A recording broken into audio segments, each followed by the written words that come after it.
चुप रहना एक ऐसी शक्ति है जो हमें किसी भी बात को गहराई से समझने की और काम करने की ऊर्जा देती है। चुप रहने से हमारा माइंड ज्यादा काम करने लगता है और हम ठीक समय पर सही निर्णय लेने में सक्षम होते हैं। यह हमारी आत्मिक शक्ति का मुख्य स्रोत है जो आजकल के समय में हमारे लिए बहुत ही मुश्किल है। यह हमारे मन को शांत करता है। शांत रहने से हम अंदर से यानी दिल से सच्ची खुशी महसूस करते हैं जिसका अंदाजा हम खुद भी नहीं लगा सकते। इससे हमारी संकल्प शक्ति भी बढ़ती है। इसलिए जो लोग कम बोलते हैं उनके द्वारा कही गई बातें जल्दी सच हो जाती है, क्योंकि वे लोग सकारात्मक विचारों के धनी होते हैं और उनका मन अंदर से बहुत शांत होता है। जब किसी परेशानी का हल असंभव सा दिखाई देता है तो कुछ देर चुप रहकर अकेले में बैठकर उसे बड़ी आसानी से हल किया जा सकता है। चुप रहकर ही भगवान या परमात्मा से भी सीधी बात की जा सकती है। जीवन में खुश रहने के लिए चुप यानी शांति का विशेष महत्व है। चलिए इसे कहानी के द्वारा समझने का प्रयास करते हैं कि चुप रहना क्यों जरूरी है, चुप रहने से क्या लाभ होते हैं, किन परिस्थितियों में हमें चुप रहना चाहिए आदि इत्यादि। एक बार की बात है, एक गुरु का एक शिष्य ज्यादा बोलने की आदत से परेशान था। वह जब भी किसी से मिलता तो मिलने के बाद अपने मित्रों के सामने उस इंसान के बारे में अपने विचार देने शुरू कर देता। उससे कोई कुछ पूछे या ना पूछे, वो अपने आसपास स्थित लगभग हर चीज के बारे में अपनी राय बता देता। आश्रम में रहने वाले लगभग हर छात्र और शिक्षक के बारे में उसकी अपनी एक सकारात्मक या नकारात्मक राय थी, जिसे वो बिना सोचे लोगों के सामने रख देता। जब भी आश्रम में रहने वाला कोई दूसरा छात्र अपनी कोई समस्या लेकर उसके पास आता तो वह उसकी पूरी बात सुने बिना ही उसे सलाह देना शुरू कर देता। वह अक्सर अपने मित्रों से कहता कि तुम ये काम ऐसे करो, वो काम तुम्हें ऐसा करना चाहिए था।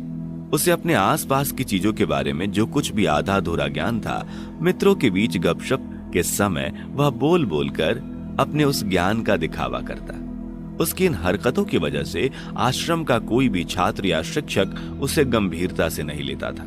अक्सर उसके साथ पढ़ने वाले छात्र उससे दूर रहने की कोशिश करते, क्योंकि वह हर बात पे उन्हें सलाह देने लग जाता था।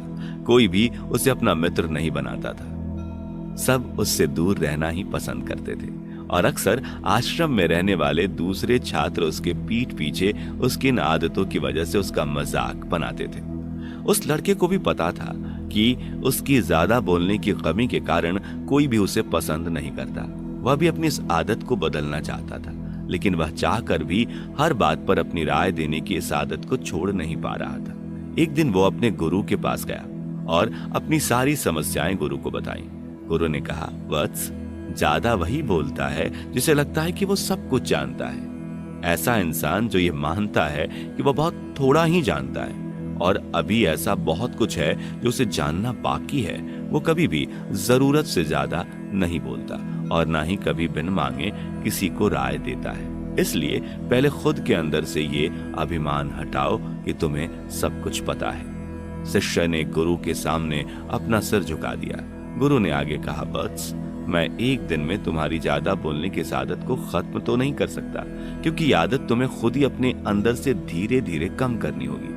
लेकिन मैं तुम्हें ये जरूर बता सकता हूँ कि किन परिस्थितियों में तुम्हें शांत रहना चाहिए ताकि तुम खुद को दुखी होने और किसी बड़ी मुसीबत में पड़ने से बचा सको। शिष्य ने गुरु की बातों में सहमति दिखाते हुए अपना सिर हाँ में हिला दिया। गुरु ने कहा, वत्स, इन 5 मौकों पर हर इंसान को अपना मुंह बंद रखना चाहिए। पहला, जब तुम्हें लगे कि कोई तुम्हारी भावनाओं को तुम्हारे शब्दों से नहीं समझ सकता, उस समय तुम्हें चुप रहना चाहिए। अक्सर हम लोगों को अपने दुख, अपनी परेशानियों के बारे में बताना शुरू कर देते हैं, जबकि हमारे आसपास रहने वाले ज्यादातर लोगों को इससे कोई मतलब नहीं है कि हमारे जीवन में क्या गुजर रहा है। हर इंसान को केवल खुद से मतलब है। वो केवल खुद के बारे में बात करना चाहता है। वो केवल खुद की तारीफ सुनना चाहता है। उन्हें हमारे जीवन की परेशानियों से कोई मतलब नहीं है और ना ही वो सुनना चाहते हैं। हो सकता है कि 1 या 2 बार वो हमारी दुख भरी कहानी सुन भी ले, लेकिन उसके बाद वो तुमसे दूर भागना शुरू कर देंगे, क्योंकि कोई भी किसी दुखी और असहाय इंसान के साथ रहना पसंद नहीं करता। इसलिए कभी भी अपने कुछ करीबी मित्रों और परिवार वालों को छोड़कर किसी ऐसे इंसान को अपनी परेशानी ना बताएं जो तुम्हारी बातों को समझने के बजाय उनका मजाक बनाए। दूसरा, जब तुम्हें ये ना पता हो कि किसी विशेष मौके पर क्या बोलना है या फिर तुम्हें किसी विशेष घटना के बारे में आधा अधूरा ही ज्ञान हो, तो ऐसे मौके पर तुम्हें चुप रहना ही चाहिए। ऐसा इंसान जो आधा अधूरा ज्ञान होने के बाद भी उस विषय पर बात करता है, वो अक्सर ही मजाक का पात्र बनता है और कोई भी ऐसे इंसान को गंभीरता से नहीं लेता। अपनी बात को प्रभावशाली तरीके से वही रख सकता है जिसे उस घटना या विषय के बारे में गहराई से जानकारी हो। इसलिए कभी भी आधी अधूरी और इधर उधर से मिलने वाली जानकारी के आधार पर लोगों से अपनी बात मनवाने की कोशिश ना करें। तीसरा, गुरु ने कहा कि जब कोई इंसान तुम्हारे सामने किसी तीसरे इंसान की बुराई कर रहा हो, तब ऐसी परिस्थिति में तुम्हें चुप रहना चाहिए। तुम्हें कभी भी ऐसी नकारात्मक बातचीत का हिस्सा नहीं बनना चाहिए, क्योंकि आज जो इंसान तुम्हारे सामने किसी तीसरे इंसान की बुराई कर रहा है, वही कल किसी और के सामने तुम्हारी भी बुराई करेगा। और इस बात की ज्यादा संभावना है कि आज तुमने उसकी हाँ में हाँ मिलाने के लिए तीसरे इंसान की जो बुराई की, कल रिश्ते ठीक होने पर वह तीसरे इंसान से भी कहे कि तुमने उसके बारे में क्या कहा था। इसलिए जब भी कोई किसी तीसरे इंसान की बुराई करे या उसके गलत समय का मजाक उड़ाए, तो तुम्हें बस उसकी बातें सुन लेनी है, अपनी कोई भी राय वहां नहीं रखनी। अगर तुम ऐसा करते हो तो भविष्य में तुम्हारे लिए समस्या खड़ी हो सकती है। चौथा, जब कोई तुम्हारे ऊपर गुस्से और घृणा से चिल्लाए या तुम्हारा अपमान करने की कोशिश करे, तब ऐसी परिस्थिति में तुम्हें चुप रहकर सामने वाले के गुस्से और घृणा को कम करना चाहिए। साथ ही तुम इस स्थिति को खराब होने से भी बचा सकते हो। जब तुम सामने वाले के क्रोध का जवाब क्रोध से ना देकर उस समय चुप रह जाते हो, तब यह बात उस क्रोध करने वाले इंसान के दिल में लगती है। गुस्सा कम होने पर उसे अपनी गलती का पछतावा होता है और ज्यादा संभावना है कि वो अपनी गलती के लिए तुमसे क्षमा मांगे, और क्षमा नहीं भी मांगता तो वह अंदर ही अंदर खुद को दोषी समझने लगता है और फिर वह अगली बार तुम पर गुस्सा करने से पहले कई बार सोचेगा। लेकिन तुम्हें हर परिस्थिति में चुप भी नहीं रहना है। अगर कोई बार बार तुम्हारे साथ गलत कर रहा हो तो तुम्हें उसका जवाब भी देना है, क्योंकि कुछ लोग ऐसे भी होते हैं जिन्हें हमारा चुप रहना हमारी कमजोरी प्रतीत होती है। गुस्से के दौरान चुप रहने का यह तरीका केवल परिवार, सगे संबंधी और कुछ निकटतम मित्रों के लिए ही सही है, ना कि हर इंसान के लिए। अगर तुम हर जगह चुप रहने लग गए तो लोग इसका गलत फायदा उठाएंगे। पांचवा, गुरु ने आगे कहा, जब कोई इंसान तुमसे उसके जीवन की दुख भरी घटना या अपने जीवन की परेशानी साझा कर रहा हो, तो ऐसी परिस्थिति में तुम्हें शांत रहकर सिर्फ उसकी बातें सुनना है। ज्यादातर लोग ऐसे होते हैं कि किसी ने उनके सामने अपनी समस्या सुनाई नहीं कि उन्हें समाधान देना शुरू कर दिया। जबकि जब कोई इंसान हमसे अपनी परेशानी साझा कर रहा होता है तो वो हमसे किसी सुझाव की उम्मीद नहीं करता।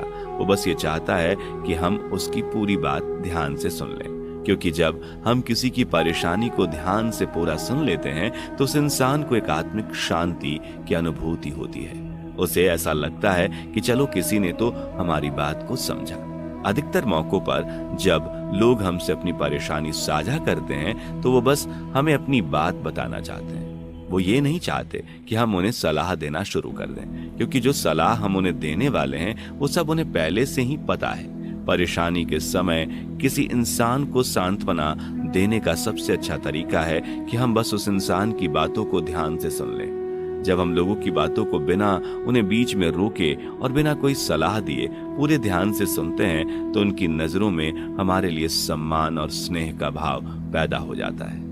हम ज्यादा गंभीर, समझदार और शांत दिमाग वाले इंसान प्रतीत होते हैं। इसलिए अब जब भी अगली बार तुम्हें कोई अपनी परेशानी बताए तो बस उनकी बातों को ध्यान से सुनना, और जब तक वह कोई आपसे सलाह ना मांगे तो व्यर्थ में अपनी सलाह मत देना। गुरु ने कहा, मेरी एक बात हमेशा याद रखना, जब तुम कम बोलते हो तो लोग तुम्हारी तरफ ज्यादा आकर्षित होते हैं। वो जानना चाहते हैं कि तुम क्या हो और तुम क्या सोचते हो। शिष्य ने हाँ में सर हिलाया।